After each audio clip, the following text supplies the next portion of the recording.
Olá, gente, tudo bem? Então, iniciamos agora o módulo 7, essa é a primeira aula do módulo 7, em que a gente chama, então, de metodologias de ensino, né, o ensino de filosofia. E essa é a proposta, então, dessa videoaula e da próxima videoaula deste módulo, em que eu pretendo, né, trazer para vocês algumas considerações que se julgam importantes, assim, né, para a gente pensar sempre o ensino de filosofia, né, o ensino, né, em geral, né. Porque nós estamos, né, neste momento, né, já na reta final da nossa disciplina, em que a proposta, né, foi observar, né, mais uma disciplina de observação, mas para que vocês tivessem, né, um reconhecimento mais aprofundado dos sujeitos que vocês vão entrar em contato, né, a partir do ano que vem, no estágio 3, e para que vocês tivessem, então, uma apropriação melhor de o que é uma sala de aula, como ocorre uma sala de aula, né, para que vocês conseguissem, então, perceber que este momento de sala de aula não é um momento fechado, né, em si mesmo, né, que uma sala de aula ela ocorre, né, ela está conectada com os outros momentos da escola, que as propostas que se tem em sala de aula, que a gente vai levando,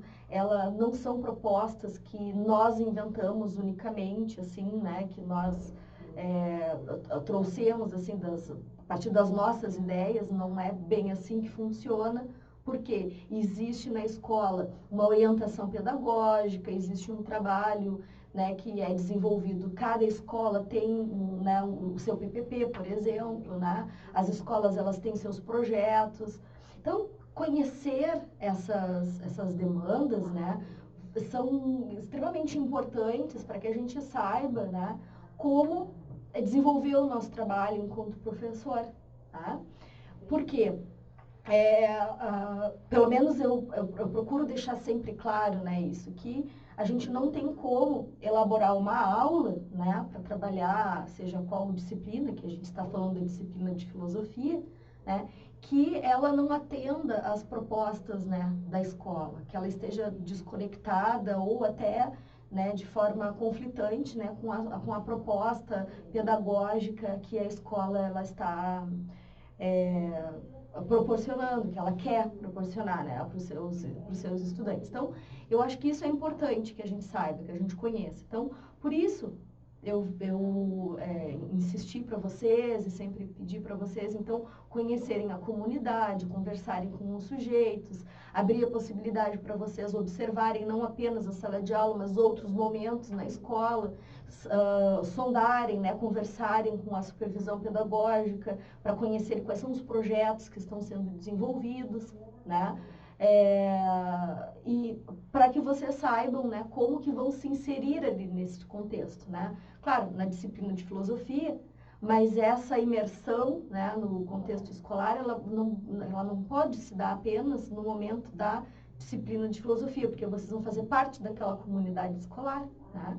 Se tiver algum projeto interdisciplinar sendo desenvolvido na escola e a disciplina de filosofia faz parte, então vocês também têm que se apropriar deste momento, né? Então vocês têm que saber como que funciona, para poder então saber como pode contribuir. Bem, então dito isso, que eu gostaria assim, de falar mais nessa nossa primeira videoaula, que é sobre metodologias do ensino de filosofia, né? Vocês devem saber que existem vários teóricos, né? E eu trouxe aqui algumas sugestões, né? De livros, agora eu vou mostrar para vocês. Claro, tem muitos outros, né? Eu trouxe aqui apenas uma parte, né? De livros que vocês podem encontrar, que vão falar, né, sobre metodologia, né, e sobre o ensino de filosofia. Mas antes que eu fale um pouco sobre esses livros aqui, eu acho importante assim ressaltar para vocês que metodologia de ensino ele não pode ser tido como uma receita de bolo, né? Eu acho bastante complicado, assim, a gente pegar um livro, um desses livros, e tentar desenvolver aquilo que está colocado aqui de forma, né, literal, né? Por quê? Porque os livros que vão falar, seja ele qual for, sobre metodologia de ensino, né, eles não estão partindo da comunidade de vocês, da realidade de vocês, daqueles sujeitos que estão ali com vocês, né? Então, essa é uma primeira coisa bastante importante, assim, que a gente tem que sempre ter em mente, né? Até mesmo um livro didático, né? Esse livro didático que que vocês têm em mãos nas escolas, né? Ou que muitos de vocês podem ter adquirido, né? No decorrer do curso, para utilizar nos momentos de estágio.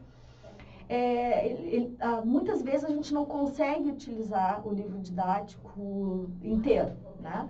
Muitas vezes a gente trabalha um texto, né, de um capítulo, ou até trabalha o capítulo inteiro, mas no momento que a gente vai ali para os exercícios, as sugestões e exercícios que tem no livro didático, são exercícios que ou não fazem, não tem, né, não obedece à realidade, ou então são complexos demais para aqueles estudantes, para o nível, porque como o livro de filosofia e sociologia, né, a maior parte deles, pelo menos, eles são para todo o ensino médio, às vezes está trabalhando determinado conteúdo com o primeiro ano do ensino médio, que ainda não está acostumado, né, a chegar a um nível mais complexo de atividades.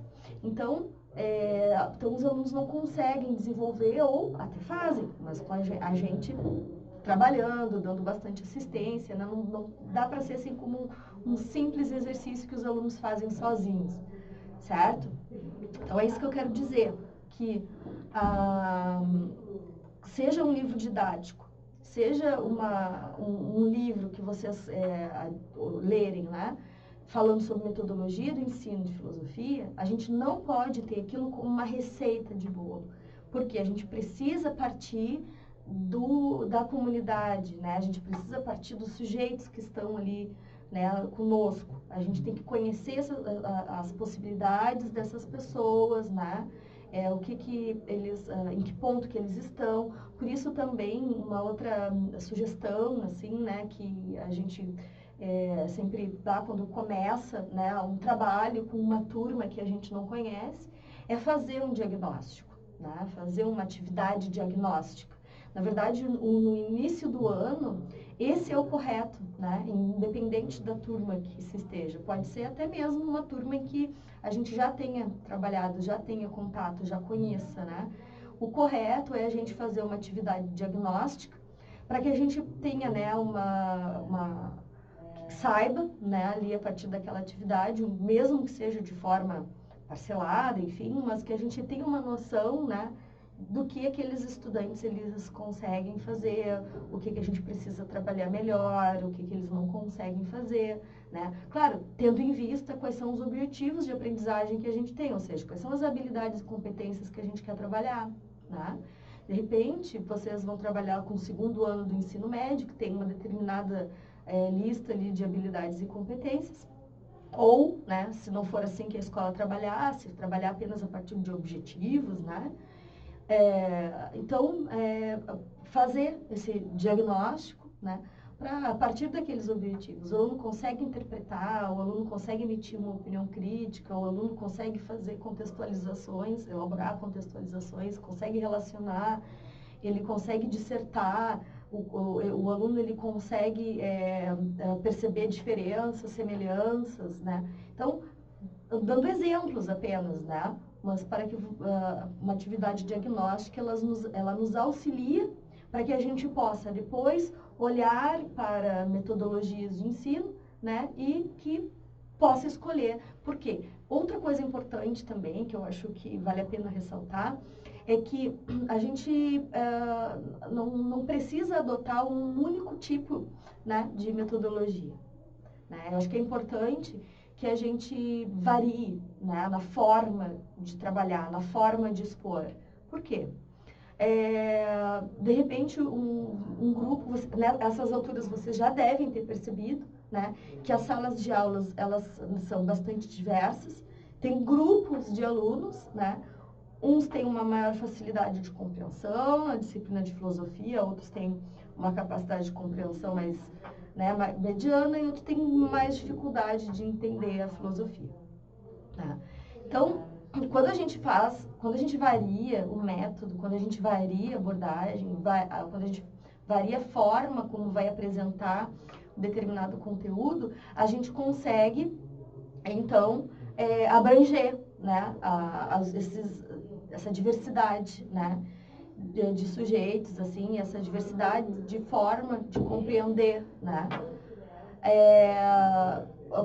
Um exemplo, né, vocês vão trabalhar Platão, né, a Alegoria da Caverna, fazendo apenas exemplos, assim, para vocês. Então, a gente sabe que em um período, né, de 50 minutos, né, fica bastante restrito conseguir trabalhar a ideia de Platão. Né? Então, a gente vai ter um planejamento aí de repente, 3 semanas ou 4 semanas, enfim, e onde vocês vão ter os objetivos de aprendizagem de vocês, enfim, né? Mas, trazendo essa ideia de variar metodologias, né? Em uma aula, o ideal, né, seria iniciar por uma sensibilização, iniciar por partindo do que os estudantes conhecem, do que eles sabem. Bom, se vocês querem trabalhar a alegoria da caverna, pensando a questão do conhecimento, né, da teoria do conhecimento, então, partindo, né, dos estudantes, o que eles sabem sobre o conhecimento, o processo de conhecimento, ignorância, aprendizado, enfim, vocês vão fazendo questões, podem partir de uma conversa mais geral, que não tem problema nenhum que seja uma conversa muito recheada de senso comum, porque, na verdade, se espera que os estudantes falem.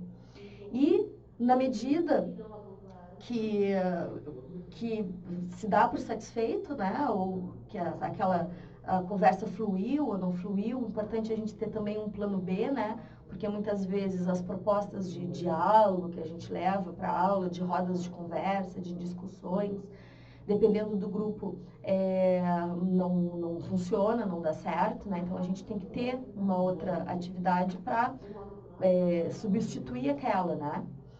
Então, vai trazendo outras abordagens. De repente, existe um aluno que tem muitas ideias, que sabe, que tem um conhecimento, mas na hora que faz esse debate mais inicial, né, essa fase que a gente chama de sensibilização, o estudante ele não gosta de falar.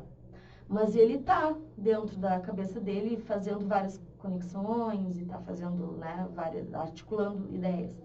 Então, de repente, pede para os estudantes um outro momento, que é um momento de escrita, né? Ou é possível trabalhar com vídeos, né? Trabalhar com música, ou trabalhar com filme, e também trabalhar com o próprio texto do filósofo, já que, por exemplo, a gente está trabalhando como exemplo a Alegoria da Caverna, né? Um texto curto. É possível trabalhar desde que a gente vá fazendo esse trabalho, né? E explicando, lendo junto, porque tem passagens ali que a gente precisa atualizar os alunos, palavras, né, específicas, assim, que não faz parte, né, do vocabulário comum, como qualquer texto filosófico, né? Então, essa assistência, assim, eu acho que é importante. Então, alguns alunos, às vezes, eles respondem assim: professora, eu não respondi, mas eu sei, né? Eu tenho na minha cabeça a resposta. Eu disse: bom, então, de que forma tu vai apresentar essa resposta? Que não está escrita, né? Não está em forma de texto, não respondeu o exercício, não falou. De que forma, então, tu vai apresentar? Então, eu acho que, e trazendo essas outras possibilidades, né? Eu acho que ajuda a enriquecer o trabalho, né? E oportunizar as diversas aprendizagens que vão se dando em sala de aula, né? E ir puxando, de repente, aquele aluno que não consegue, num primeiro momento, falar, Quando a gente vai diversificando as técnicas, esse aluno ele pode ir ficando mais à vontade e mais adiante ele já pode se sentir mais à vontade de participar, de repente, de um debate, de colaborar em público, né, ali dentro da sala de aula. Então, importante assim, ó, que fique claro para vocês, a gente não precisa ou não deve, né, utilizar uma única abordagem, uma única metodologia. Por quê? Porque quando a gente diversifica, a gente consegue atingir, né, um público maior, né, da mesma forma que as atividades, sejam elas uma prova, né, ou seja, uma atividade em sala de aula, a gente nunca pode partir do mais complexo, né? A gente trabalha as coisas simples e vai trazendo o mais complexo. Por exemplo, quando vai elaborar uma prova, né? A gente não elabora uma prova apenas com questões complexas. A gente traz questões simples, questões medianas e questões mais complexas. Claro, sempre tendo em vista quais são os objetivos de aprendizagem. Não vai trazer uma prova puramente conceitual, né? Quando se está querendo trabalhar, por exemplo, contextualização, enfim. Então, a gente tem que ter esse cuidado, né, de trabalhar as avaliações, né, também porque a avaliação, ela vai fazer parte da nossa metodologia de aula. A gente não pode pensar o momento de avaliação como aquele momento estanque, né, porque não existe uma fotografia, assim, tá, tira essa fotografia e vamos avaliar, então, essa sala de aula e dizer se eles sabem ou não sabem, vamos ver se estão aprovados ou não estão aprovados. Não é assim que funciona, né? O processo educativo, o processo de aprendizagem, ele é contínuo, né? Ele não é dentro de gavetinhas assim paradas. E quando a gente fala de ensino de filosofia, né? E que ele é muito processual, né? Porque vai também indo de acordo com a maturidade, né, desses sujeitos que estão envolvidos ali. É muito interessante, assim, quando a gente acompanha uma turma, né, nos 3 anos do ensino médio, em que a gente vê o nível de discussão que muitas vezes é apresentado, né, quando a gente lembra, assim, ó, o nível de discussão dessa turma lá no 1º ano de ensino médio e como ele foi progredindo, né, até o 3º ano do ensino médio. Muitas vezes, claro, sempre digo, a gente não pode ter as coisas sempre como regra, né, mas é comum, é possível, né, a gente fazer, trazer essa conclusão, e eu acho que também é o que se espera, né, eu acho que é o esperado, que a gente veja esse progresso, né. Então, a gente precisa ter em mente também, né, essas questões no momento que vai elaborar uma avaliação e que vai expressar esse resultado da avaliação em uma nota ou em um conceito para um estudante, né? Por quê? Em primeiro lugar, a tua avaliação, ela tem que ser coerente com a metodologia que tu utilizou, né? A gente não pode ter, por exemplo, uma abordagem daquela mais tradicional, né? Que é aquela, vamos pegar uma aula assim mais tradicional mesmo, né? Dentro do âmbito da palavra que a gente vê, né? Que é do professor passar o texto no quadro, depois os alunos copiam, né, o que está no quadro, depois o professor faz questões, né? Eu acho que ninguém trabalha mais assim, mas estou pegando assim essa como exemplo. E aí depois aí passa a questão perguntando, o que é tal coisa, o que significa tal frase, né? Enfim, faz algumas questões ali sobre o texto. E depois, quando for fazer a prova para aquele estudante, né, vai pedir na prova que o aluno relacione. Para aí, mas em que momento foi trabalhado em sala de aula relações? Em que momento foi exigido em sala de aula que o aluno pensasse, né, de que forma aquilo que estava no quadro, no caderno dele, pudesse se relacionar com qualquer outro assunto, seja da vida dele, quanto de outra matéria, quanto de uma outra situação, enfim, né? Em que momento isso foi feito? Se não foi feito em momento nenhum, aquela pergunta ela não tem o direito de estar ali naquela prova. Não faz sentido, Entendem, gente? Então, a gente não pode inventar uma avaliação mirabolante, né? Eu digo assim, se a gente não fez aquele trabalho com os alunos, se a gente não ensinou, certo? Se a gente não trabalhou aquilo. É injusto, porque os alunos não vão conseguir desenvolver aquela questão e a gente vai dar errado, né? Óbvio que a gente vai dar errado, porque ele não conseguiu fazer. Ou, né, apenas, a não ser que a gente vá dar certo por qualquer tentativa, né? E a gente também está enganando a si e o aluno, dizendo que está certo, uma coisa que não está correta, né? Então, é muito importante que a gente tenha esse cuidado, né, de ter essa coerência no momento que vai propor, né, situações que vai avaliar, né, que sejam coerentes com as propostas que a gente está desenvolvendo. Lembrando que é importante que vocês conheçam a proposta pedagógica da escola de vocês. Por quê? Que é para saber o que vocês podem fazer, de que forma vocês podem desenvolver a avaliação de vocês. A escola de vocês, ela exige que faça prova? É obrigatório fazer prova? Quantas provas? Tem que fazer uma prova, 2 trabalhos? Ou então é a critério do professor, a forma de avaliar, né? Então, essas são coisas que vocês precisam saber no momento, né, que vão planejar, né? Então, eu já fui falando isso com vocês. Se não ficou bem claro, então eu reafirmo agora, né? Conversem com o professor ou com a supervisão pedagógica da escola, né? E levantem, né, essa questão para que fique claro para vocês de que forma a escola sugere ou tem como regra, né, se existe alguma regra, né? De que forma a escola pensa a avaliação, né? Essa avaliação, ela fica de acordo com o professor, é a partir da metodologia do professor, ou então fica a critério, né, da escola definir como é feita.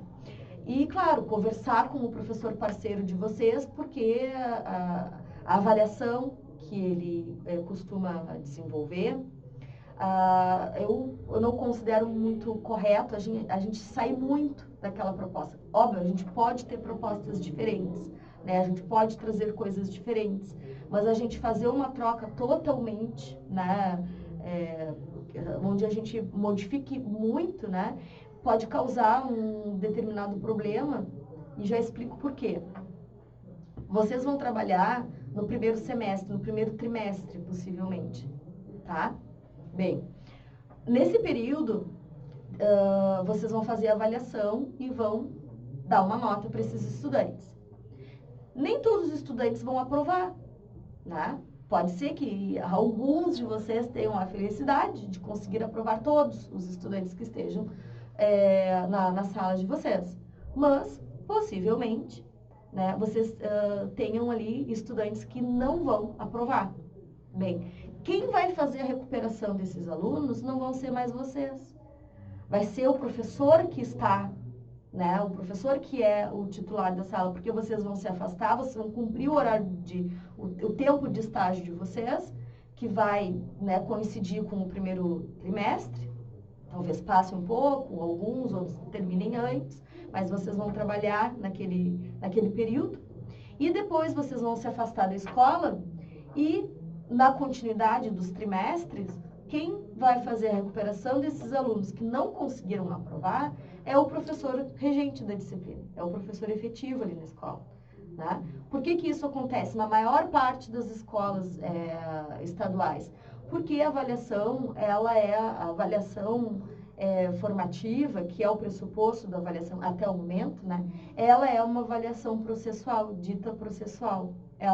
Os estudantes, eles têm a possibilidade de lá, num outro momento, fazer uma recuperação daquilo que eles não conseguiram lá no primeiro trimestre, né? Os professores, eles podem, não estou dizendo que todos façam isso, né? Até porque a realidade de outras escolas eu não conheço. O que eu conheço, né, é a realidade dos documentos que norteiam então, a concepção de ensino da rede estadual. E o que diz ali nesses documentos é que o estudante ele pode, a qualquer momento, né, fazer a recuperação daqueles conteúdos, daqueles conhecimentos que eles não tiveram lá no primeiro trimestre. Se o professor ele quiser oferecer várias provas de recuperação, o professor ele pode, né? E o aluno também tem direito a essa recuperação durante o trimestre seguinte, tá? Então, gente, é possível que a recuperação dos conteúdos, né, dos conhecimentos que não foi obtida ali com vocês, o professor, ele vai ter que fazer em algum outro momento, né? Então, por isso que é importante que a gente entre em acordo com o professor que está nos cedendo o espaço, né, de perguntar de que forma ele avalia, se vocês podem trazer, se vocês têm ideias diferentes, se o professor ele aceita, né, se ele concorda, para que as coisas elas andem assim em harmonia, né, para todos. Bem, então, lembrando assim para vocês, algumas coisas que eu acho bastante importante que vocês tenham em mente, né, quando a gente fala de ensino de filosofia, né, que não existe, né, uma receita única, né, para trabalhar com o ensino de filosofia, mas que a gente tem sim, né, o que procurar, né, uma abordagem que tenha início, meio e fim, que a gente tenha que ter, a gente tem que procurar ter, melhor falando, uma proposta pedagógica bem definida, né, e obedecer, então, os critérios da escola, né, conhecer quais são os critérios da escola, né, para que a gente consiga desenvolver, né, criar ali planos de aula que contemplem, então, a expectativa dessa escola em relação a nós, os professores. O que a escola espera que a gente faça? Né? O que a escola espera que a gente trabalhe com esses estudantes? Né? E aí, a partir disso, conhecendo o que a escola quer e conhecendo aqueles sujeitos, a gente vai procurar, então, né, se adaptar ali e ver quais são as metodologias que a gente pode utilizar. Bem, gente? Então, para este momento, para essa aula é isso. Agora eu mostro os livros para vocês. Obrigada.